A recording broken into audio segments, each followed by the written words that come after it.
گجرات کی رہائشی رسول بیگم کو بچوں نے گھر سے نکال دیا تو ریلوے اسٹیشن پر رہنے لگی، اور اس کے پاس ایک گائے تھی جس کو وہ سارا دن چرا کر اس کا دودھ نکال کر گزارا کرنے لگی، اور 3 سال میں اس کے پاس 3 گائیں ہو گئیں، اور اس نے نیت کی تھی کہ وہ انہیں بیچ کر حج کرے گی۔ جب اولاد کو بھینسوں کا پتہ چلا تو وہ لالچ میں آ کر رسول بیگم کو لینے آ گئے۔ جب وہ نہ گئی تو اگلے دن اس کی بھینسیں چوری ہو گئیں، اور لوگ اسے پولیس اسٹیشن میں رپورٹ درج کرانے کا کہنے لگے، تو وہ روتے ہوئے بولی میں نے اللہ کے ہاں رپورٹ کر دی ہے۔ اگلے ہی روز جب وہ اٹھی، اس کی آنکھیں پھٹی کی پھٹی رہ گئیں، کیونکہ پورے ریلوے اسٹیشن، جنوری کا مہینہ تھا، سخت سردی میں گجرات کے ریلوے اسٹیشن کی ایک طرف رسول بیگم نے اپنا جھونپڑا بنا رکھا تھا جو کہ کپڑے سے ڈھانپا گیا تھا۔ یک سرد ہوا نے تو جیسے رسول بیگم کی بوڑھی ہڈیوں کو تھر تھرا کر رکھ دیا تھا۔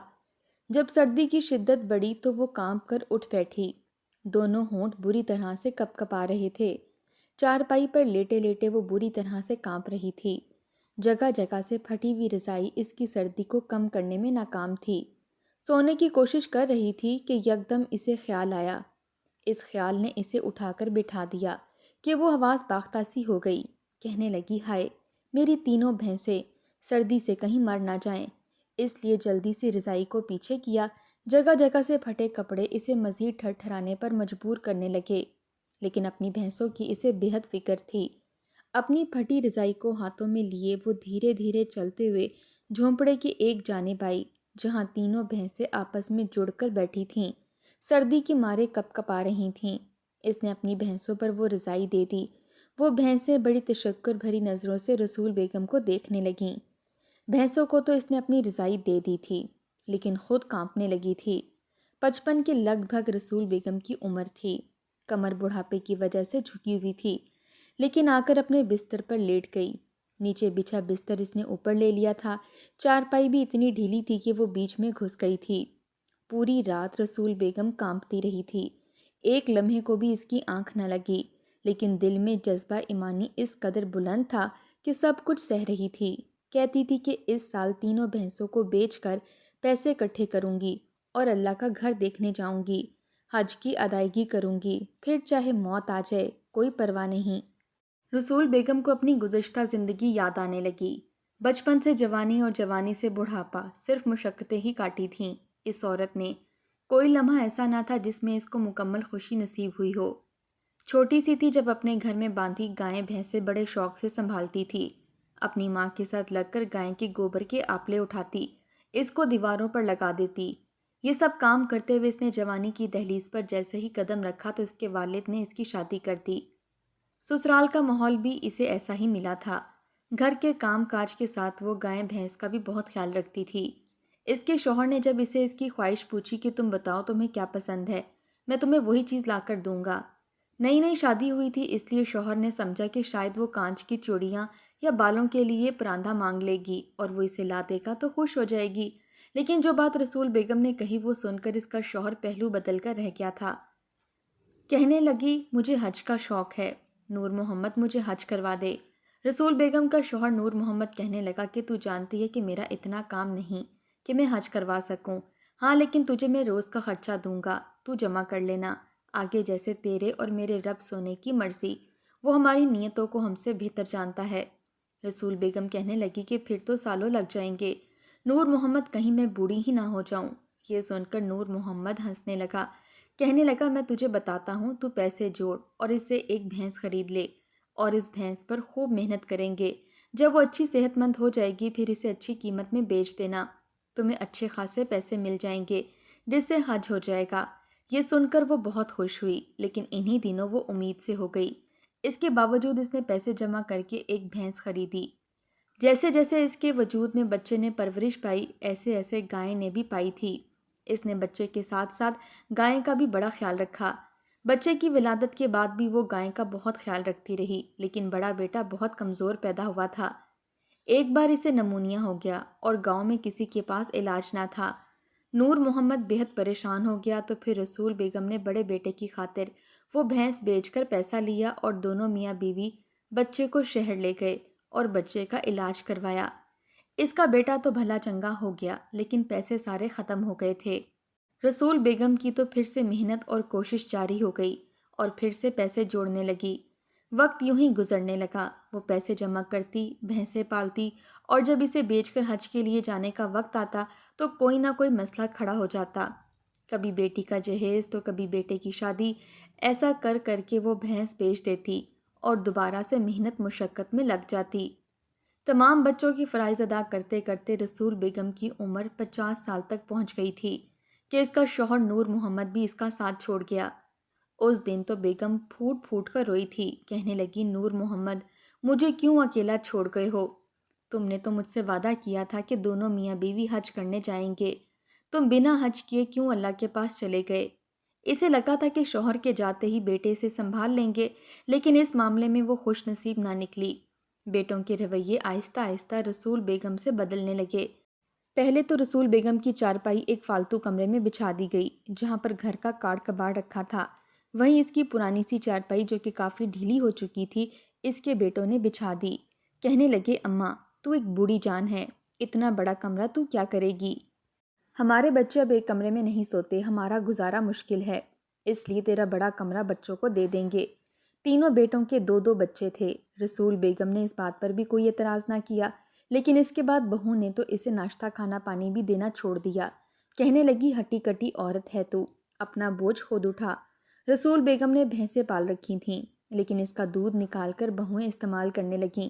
اس میں سے وہ رسول بیگم کو کچھ نہ دیتی، لیکن اس بھینس کی دیکھ بھال کی ساری ذمہ داری رسول بیگم کی تھی۔ وہ کبھی کبھار بیمار ہو جاتی اور کسی بہو سے کہہ دیتی کہ بھینسوں کو ذرا چارہ ڈال دو تو وہ الٹے ہاتھ مارتیں، کہتی کہ ہم فارغ نہیں ہیں ان کاموں کے لیے، اور بھی بہت سے کام ہیں ہمیں۔ وہ بیچاری بیماری کے باوجود اپنی بھینسوں کو سنبھالتی تھی، لیکن جب بچوں نے کہا کہ اماں اب تو صحن میں چارپائی بچھا کر سو جایا کر، ہمیں یہ فالتو کمرہ بھی اب چاہیے کیونکہ اسے ہم خالی کروا کے بچوں کے لیے ایسا کمرہ بنائیں گے جہاں وہ سکون سے پڑھ سکیں۔ یہ سن کر رسول بیگم تو غصے سے بپھر اٹھی، کہنے لگی، میں کیا فالتو سامان ہوں جو تم لوگوں کا جہاں دل چاہتا ہے مجھے پھینک دیتے ہو؟ اس کمرے سے کاڑ کباڑ اٹھاؤ، لیکن یہ کمرہ اب میں ہی رکھوں گی۔ یہ کہنا تھا کہ تینوں بہویں ساس پر چیخنے چلانے لگیں، بیٹے بھی چیخنے لگے، لڑائی جھگڑا بڑھ گیا تو تینوں بیٹوں نے ماں کو دھکے دے کر گھر سے نکال دیا، ساتھ میں ماں کی بھینس کو بھی رسول بیگم کو تھمایا۔ رسول بیگم تو رو رو کر بے حال ہو گئی۔ گاؤں کے بہت سے لوگوں نے اس کے بیٹوں کو سمجھایا لیکن وہ کچھ بھی سننے کو تیار نہ تھے۔ کہنے لگے، اس عورت نے تو ہماری زندگی اجیرن بنا دی ہے، ہم اسے اپنے گھر میں نہیں رکھیں گے، ہمارے گھر میں کوئی جگہ نہیں ہے اس کی۔ رسول بیگم بیچاری روتے دھوتے اسٹیشن پر چلی گئی، وہیں بینچ پر بیٹھی اپنی گائے کی رسی ہاتھ میں پکڑے رو رہی تھی۔ ایک نوجوان اس کے پاس آیا، جب اس سے وہاں بیٹھنے کی وجہ دریافت کی تو اس نے روتے ہوئے اپنے بیٹوں کی ساری باتیں اسے بتائیں، تو اس نوجوان نے اسٹیشن کے پاس ہی اسے ایک اچھا سا جھونپڑا ڈال دیا۔ اس نے نوجوان لڑکوں کو بہت دعائیں دیں۔ کچھ رسول بیگم کا اخلاق بھی ایسا تھا کہ وہاں پر آتے جاتے لوگ ان سے کافی مانوس ہو چکے تھے۔ اسٹیشن سے کچھ دوری پر ہی ایک کباڑ والا موجود تھا جو اکثر کچرا چننے کے لیے اسٹیشن کی جانب آ جایا کرتا۔ ایک مرتبہ جب وہ ایک شام وہاں سے ضرورت کا کچرا چننے کے لیے آیا تو کیا دیکھا کہ اسٹیشن بالکل ویران پڑا ہے، اکا دکا ہی لوگ آ جا رہے ہیں، اور اسٹیشن کی ایک جانب ایک جھونپڑی بنی ہے جس کی چھت پر تو کپڑا ہے مگر دیوار کی صرف ایک جانب چادر گری ہوئی ہے، باقی دیواروں پر صرف لکڑی کے بانس ہی موجود ہیں، اور اس میں ایک بوڑھی عورت بیٹھی ہے۔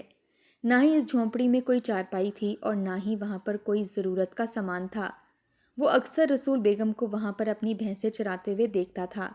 سارا دن رسول بیگم کا اپنی بھینس کے ساتھ ہی گزر جاتا وقت، اور وہ اس کا یوں خیال رکھتی جیسے وہ اس کا بہت ہی قیمتی سرمایہ ہو۔ تھا تو وہ بھی غریب ہی، مگر رسول بیگم کی حالت دیکھ کر اسے اس پر ترس آنے لگا تھا۔ بھلے ہی اس کا خود کا مشکل سے گزارا ہو رہا تھا، مگر اس کے باوجود رسول بیگم کی حالت دیکھ کر اور اس کا انداز دیکھ کر وہ یہ تو اندازہ لگا چکا تھا کہ یہ کوئی جدی پشتی غریب یا پھر خانہ بدوش نہیں ہے، بلکہ کسی مجبوری کے تحت یہاں رہ رہی ہے۔ وہ کباڑ والا ایک روز اپنے کباڑ خانے آئی، ایک پرانی بوسیدہ سی چارپائی اور کچھ ضرورت کا سامان جسے بیچ کر اسے اچھی خاصی رقم مل سکتی تھی وہ اٹھا کر رسول بیگم کے پاس چلایا۔ اس وقت رسول بیگم اپنی جھونپڑی کے باہر بیٹھی تازہ گھاس کاٹ کر اپنی بھینس کو دے رہی تھی کہ جب وہ کباڑیا جس کی عمر 22 سال تھی اس کے پاس چلا آیا۔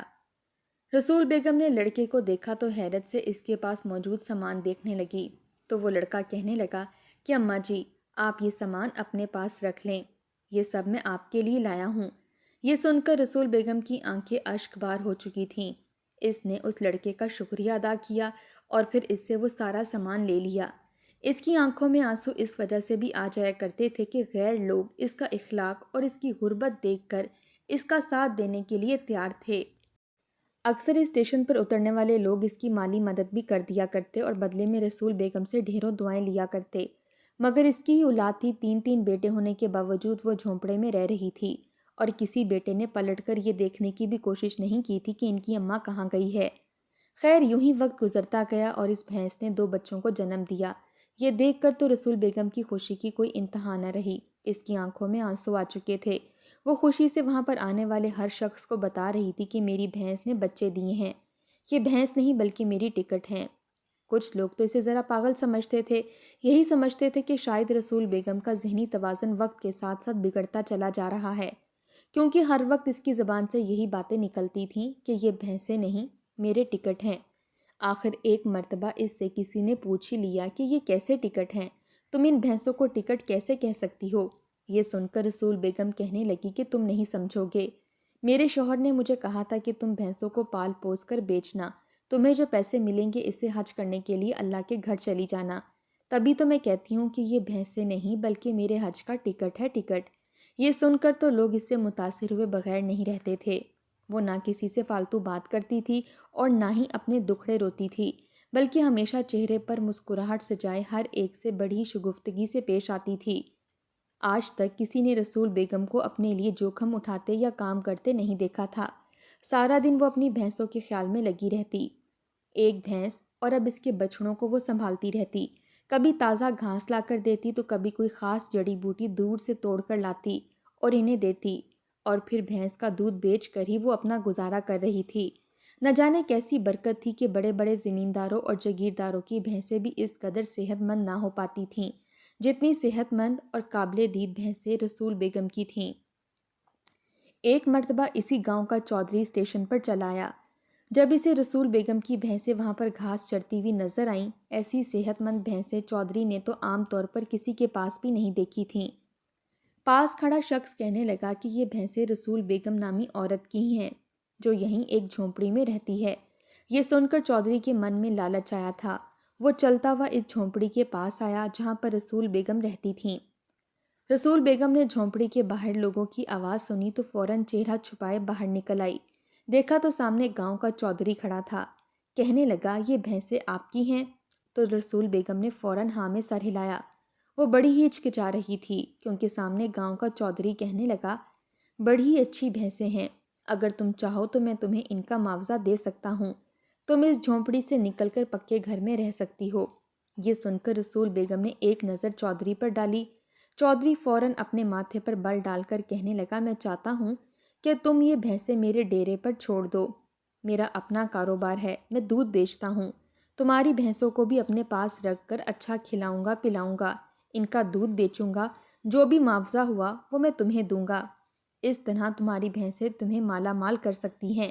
یہ سن کر رسول بیگم کے چہرے پر مسکراہٹ آئی تھی، کہنے لگی کہ چودھری صاحب اگر میں چاہتی تو یہ سب خود بھی کر سکتی تھی، میرے پاس خیر سے بھینس ہے، میں بھی گھر گھر جا کر دودھ بیچتی، خالص دودھ کی تو ویسے بھی بڑی ڈیمانڈ ہے، میں خود بھی کما سکتی تھی اور اپنے حالات بدل سکتی تھی، مگر چودھری جی مجھے دنیا کی آسائشوں کی اور پکے گھروں کی ضرورت نہیں، میں تو اپنے رب سونے کا گھر دیکھنا چاہتی ہوں، اس کے بعد چاہے موت بھی آ جائے تو مجھے پرواہ نہیں۔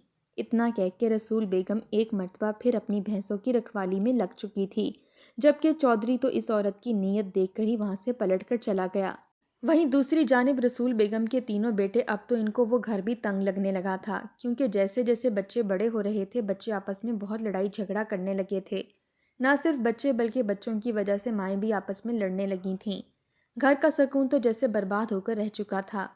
رسول بیگم اور نور محمد کی حویلی بڑی تھی، وہاں پر مزید کمرے بنائے جا سکتے تھے، اس لیے انہوں نے سوچا کہ ہم یہاں پر مزید گھر میں کمرے بنا کر سب بھائی اپنا اپنا حصہ بانٹ لیں گے، تاکہ روز روز کی چک چک سے تو جان چھوٹے۔ وہ اسی سوچ میں غرق تھے کہ پیسے کہاں سے لائیں۔ وہ لوگ جو کماتے تھے وہ تو گھر کے اور بچوں کے خرچ پر ہی لگ رہا تھا۔ ایسے میں ایک روز گاؤں کے چودھری نے انہیں اپنے پاس بلایا اور پھر یہی خواہش ظاہر کی کہ تم لوگ مجھے اپنی ماں کی بھینسیں دے دو، اس کے میں تم لوگوں کو منہ مانگی قیمت دوں گا۔ یہ سن کر رسول بیگم کے بیٹے بڑی حیرت میں مبتلا ہوئے تھے۔ چودھری تو یہی سمجھ رہا تھا کہ ان کی ماں ان کے ساتھ ہی رہتی ہے، مگر بیٹوں کو تو خبر ہی کہاں تھی کہ اماں کے پاس اتنی اچھی بھینسیں موجود ہیں۔ بہرحال ان کے من میں لالچ جاگ اٹھا تھا۔ انہوں نے چودھری کو صاف منع کر دیا کہ ہم ہرگز اپنی بھینسیں نہیں بیچیں گے۔ چودھری ایک مرتبہ پھر خاموش ہو چکا تھا، جبکہ تینوں بیٹے آپس میں فیصلہ کرنے لگے کہ ہم کسی طرح اماں کو گھر لائیں گے۔ اماں سے نہ صحیح، البتہ ان بھینسوں سے تو ہمیں کافی فائدہ ہو سکتا ہے۔ اسی روز وہ اس اسٹیشن پر پہنچے جہاں پر رسول بیگم دھوپ میں بیٹھی اپنی بھینسوں کی رکھوالی کر رہی تھی۔ دور سے اپنے بیٹوں کو آتا دیکھا تو فوراً اپنا چہرہ موڑ گئی۔ یہی سوچا کہ ہو سکتا ہے کہ بیٹوں نے کہیں جانا ہو، مگر بیٹے ٹرین کو چھوڑ کر سیدھا چلتے ہوئے اس کے پاس آ گئے اور ماں کے پاس بیٹھ کر اپنے کیے پر شرمندہ ہوتے ہوئے معافیا مانگنے لگے۔ ان کی نظر ماں پر کم اور ان بھینسوں پر زیادہ تھی جو ماں کے پیچھے کھڑی تھیں۔ ماں بھی کچھ بھانپ چکی تھی۔ بیٹے معافیا مانگتے ہوئے کہنے لگے کہ اماں ہمیں معاف کر دے، ہمیں اپنی غلطی کا احساس ہو گیا ہے۔ جب سے تو گھر چھوڑ کر گئی ہے، گھر میں تو سکون ہی ختم ہو گیا ہے۔ بے شک ماں جیسا پیار دنیا میں کوئی نہیں کر سکتا۔ تو ہمارے ساتھ گھر چل، وہ گھر سب سے پہلے تیرا ہے، بعد میں ہمارا ہے۔ مگر رسول بیگم نے جانے سے انکار کر دیا۔ کہنے لگی کہ مجھے تم لوگوں کی اور اس گھر کی کوئی ضرورت نہیں، میں یہی خوش ہوں۔ کھلی فضا ہے، اپنا گھر ہے، کسی کی محتاج نہیں ہوں۔ میرے پاس میری بھینسیں ہیں جن سے میں دل کی باتیں کر لیتی ہوں۔ پھر یہ آس پاس کے لوگ میرا بڑا ہی خیال رکھتے ہیں۔ کوئی کھانے کے لیے کچھ پکڑا جاتا ہے تو کوئی تھوڑی دیر آ کر باتیں کر جاتا ہے۔ یہ سبھی میرا ایک خاندان بن چکے ہیں، میں تم لوگوں کے ساتھ نہیں جانے والی۔ بیٹوں نے خوب منتے ترلے کیے مگر رسول بیگم نہ مانی، تو مجبوراً انہیں یوں ہی واپس جانا پڑا۔ اس روز ایک مرتبہ پھر رسول بیگم کا دل بری طرح سے ٹوٹا تھا۔ وہ ایک جانب اپنی جھونپڑی میں بیٹھی کتنی ہی دیر روتی رہی۔ اس کی بھینسیں باہر ہی اس کے جھونپڑے کے پاس بندھی تھیں۔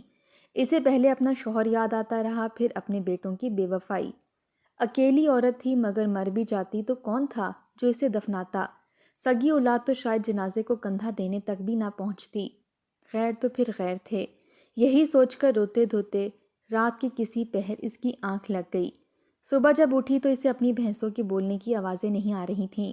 جیسے ہی جھونپڑے سے نکل کر باہر آئی تو اس کے پیروں کے نیچے سے زمین نکل گئی، کیونکہ وہاں پر میدان صاف تھا، اس کی ایک بھی بھینس موجود نہیں تھی۔ وہ فکر کے مارے دیکھنے لگی کہ کہیں کھونٹے سے رسی چھڑا کر بھاگ تو نہیں گئی، لیکن ایسا آج سے پہلے کبھی نہیں ہوا تھا۔ اس کی بھینسوں کی رسی اگر کھلی بھی ہوتی تو وہ کہیں نہیں جاتیں۔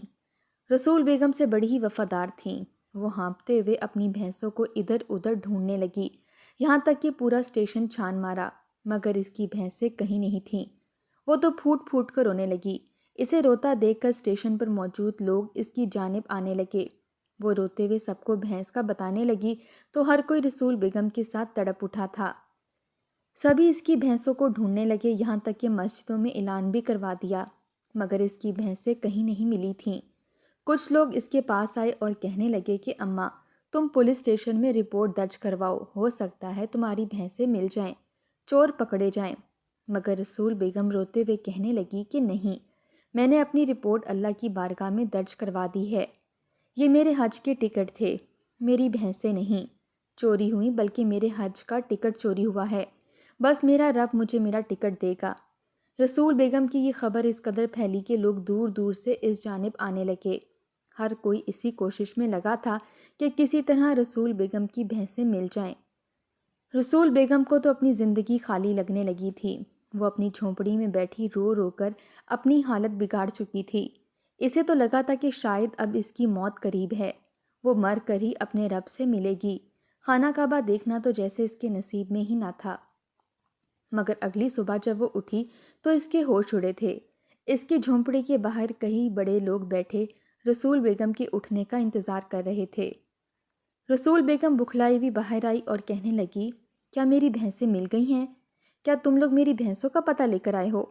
یہ سن کر ان لوگوں نے آگے بڑھتے ہوئے رسول بیگم کے سر پر ہاتھ رکھ دیا اور پھر اپنی جیب سے پیسے نکال کر رسول بیگم کی جھولی میں ڈالے اور کہنے لگے، رسول بیگم، نہ ہی یہ کوئی خیرات ہے اور نہ ہی کوئی صدقہ، نہ ہی یہ کوئی ہم تم پر ترس یا ہمدردی کے طور پر تمہیں پیسے دے رہے ہیں، بلکہ یہ تم سمجھو کہ تمہارے حج کا ٹکٹ ہے۔ ہم تمہیں اپنے پیسوں سے حج کروائیں گے۔ تم نے جو نیکیاں کی ہیں وہ تمہارا رب جانتا ہے۔ جس نیت سے تم اپنی بھینسوں کو پال رہی تھی وہ بھی تمہارا رب بہتر جانتا ہے۔ وہ تمہاری نیت سے انجان نہیں ہے، مگر اب ہمارا فرض بنتا ہے کہ ہم رسول بیگم کو خدا کا گھر دکھائیں۔ یہ سن کر رسول بیگم رونے لگی تھی۔ اس کے منہ سے تو بات ہی نہیں نکل رہی تھی۔ کتنی دیر ہچکیاں باندھے روتی رہی۔ اس نے پیسے واپس کرنے کی بھی سوچی، مگر وہ لوگ کہنے لگے کہ ہرگز نہیں، آپ ان پیسوں سے جا کر حج کریں۔ وقت کا کوئی بھروسہ نہیں، کم از کم آپ اپنی قبر میں یہ ارمان تو لے کر نہیں جائیں گی کہ آپ نے حج نہیں کیا۔ رسول بیگم مسکرائی تھی، کہنے لگی کہ تم لوگوں کا بہت بہت شکریہ، میرا رب میرے ساتھ انصاف ضرور کرے گا۔ رسول بیگم ایک قافلے کے ساتھ حج پر چلی گئی۔ شاید اس کی زندگی کا سب سے حسین لمحہ تھا۔ پورے گاؤں میں رسول بیگم کی چرچا تھی۔ اس کی تو خواہش تھی کہ خانہ کعبہ کو دیکھتے ہی اس کی روح پرواز ہو جائے اور وہ یہیں پاک زمین میں دفن ہو جائے۔ اس کے جذبات ایسے تھے کہ لفظوں میں بیان کرنا ہی مشکل تھا۔ حج کا فریضہ سر انجام دیکھ کر وہ واپس لوٹی تو گاؤں والے پھولوں کے ہار لے کر اس کے استقبال کو آئے تھے۔ سبھی اس کو لے کر اسٹیشن پہنچے تو رسول بیگم ٹھٹک کر رکی تھی، کیونکہ اس کی تینوں بھینسیں اس کے جھونپڑے کے باہر یوں ہی بندھی تھیں جیسے پہلے بندھی ہوا کرتی تھیں۔ وہ حیرت سے لوگوں کا چہرہ دیکھتی اور پھر ان بھینسوں کو، مارے خوشی کے وہ دوڑتے ہوئے اپنی بھینسوں کے پاس آئی اور انہیں سینے سے لگا کر رونے لگی، کہنے لگی کہ یہ بھینسیں کہاں سے آ گئیں، یہ تو چوری ہو گئی تھیں۔ تبھی گاؤں کے چودھری ایک جانب سے آیا اور روتے ہوئے اپنے سر سے پگڑی اتار کر رسول بیگم کے قدموں میں رکھ دی۔ روتے ہوئے کہنے لگا، اماں مجھے معاف کر دو، میں نے بہت بڑی غلطی کر دی۔ تمہاری بھینسوں کو دیکھ کر من میں عجیب سا لالچ امڑ آیا تھا، اس لیے میں نے راتوں رات تمہاری بھینسیں چوری کروا لی، مگر اس رات کے بعد کبھی سکون سے سو نہیں پایا۔ میرے ڈیرے پر موجود ساری بھینسیں بیماری کا شکار ہو کر مر گئیں، میرا کچھ بھی نہیں بچا، لاکھوں کا نقصان ہو گیا۔ تب مجھے اندازہ ہوا کہ میں نے کتنی بڑی غلطی کی ہے۔ یہ بھینسیں تمہاری امانت تھیں، میں نے تمہیں لوٹا دیں، بس مجھے بد دعا مت دینا۔ یہ سن کر رسول بیگم نے کچھ نہ کہا، بلکہ اپنی آنکھوں میں آئے آنسو صاف کیے اور چودھری کو معاف کر دیا، کیونکہ وہ اپنے کیے کی سزا خود ہی بھگت چکا تھا۔ بے شک جو معاملات اللہ تعالیٰ کے سپرد کر دیں تو وہ ان مسائل کو یوں حل کرتا ہے کہ ہمیں کانوں کان خبر نہیں ہوتی، اور سارے معاملات سلجھ جاتے ہیں اور ہمیں سجدہ شکر کرنے پر مجبور کر دیتے ہیں۔